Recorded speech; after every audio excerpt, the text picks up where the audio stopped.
அனைவருக்கும் வணக்கம்.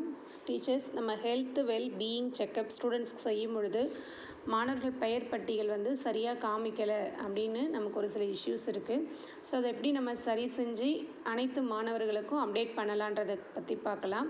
ஸோ அதுக்கு பார்த்திங்கன்னா, நம்ம 1 to 5 பொறுத்த வரைக்கும் கிளாஸ் டீச்சர் எல்லாருக்குமே அனைத்து மாணவர்களின் பெயருமே காண்பிக்கப்படும்.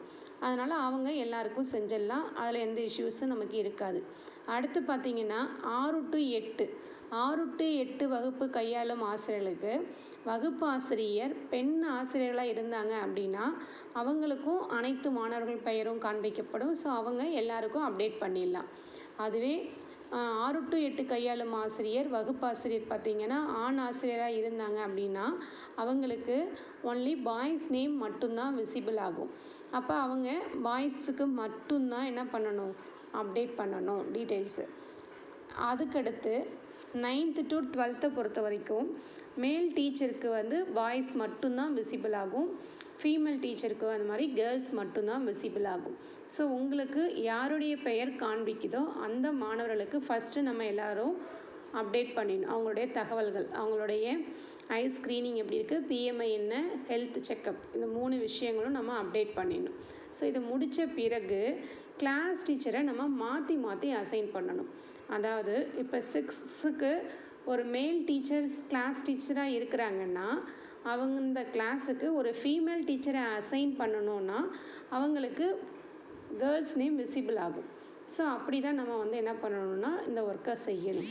ஸோ அப்போ எப்படி நம்ம அசைன் பண்ணுறது அப்படின்னு பார்த்தீங்கன்னா, நம்ம க்ரோமில் போயிட்டு நம்ம ஸ்கூலோடைய எமிஸ் வெப்சைட்டுக்கு போகணும். ஸோ எமிஸ் வெப்சைட் போயிட்டு அதில் ஸ்கூல்ஸ் அப்படின்ற ஐக்கானை டச் பண்ணோம்னா கிளாஸ் அண்ட் செக்ஷன் குரூப்பிங்னு இருக்கும். ஸோ இதை டச் பண்ண உடனே கிளாஸ் அண்ட் செக்ஷன் கேட்கும். இந்த கிளாஸ் அண்ட் செக்ஷனில் பார்த்திங்கன்னா நம்ம ஒவ்வொரு கிளாஸுக்கும் ஒவ்வொரு ஆசிரியர்களை வகுப்பு ஆசிரியர்களாக நியமிச்சிருப்போம். இப்போ ஃபார் எக்ஸாம்பிள் இப்போ 9th ஸ்டாண்டர்டுக்கு ஒரு மேல் டீச்சர் நம்ம அசைன் பண்ணியிருக்கோம் அப்படின்னா அவங்க ஹெல்த் வெல்பீயிங் செக்கப் போடும் பொழுது பாய்ஸ் நேம் மட்டும் விசிபிள் ஆகிருக்கும், அவங்களுக்கு போட்டிருப்பாங்க. ஸோ அப்போ கேர்ள்ஸ் நேமுக்கு நம்ம போடணுன்னா இந்த வகுப்புக்கு நம்ம இது பக்கத்தில், அதாவது டீச்சர் நேம் பக்கத்தில் ஒரு ப்ளூ கலரில் எடிட் ஆப்ஷன் இருக்குது இல்லைங்களா, அந்த எடிட் ஆப்ஷனுக்கு போயிட்டு ஒரு ஃபீமேல் டீச்சர் நேமை நம்ம அசைன் பண்ணி சேவ் கொடுக்கணும். ஸோ அந்த மாதிரி சேவ் கொடுத்துட்டு அவங்க ஐடியை போட்டு ஓப்பன் பண்ணாங்கன்னா இந்த கிளாஸுக்குரிய கேர்ள்ஸ் நேம் விசிபிள் ஆகும். ஸோ அவங்களுக்கு அவங்க அசஸ் பண்ணணும். அதே மாதிரி இப்போ 9th to 12th class teacher female டீச்சராக இருந்தாங்கன்னா அவங்களுக்கு கேர்ள்ஸ் நேம் மட்டும்தான் விசிபிள் ஆகும். அவங்க கேர்ள்ஸுக்கு ஹெல்த் வெல்பீயிங் செக்கப் அப்டேட் பண்ணியிருப்பாங்க.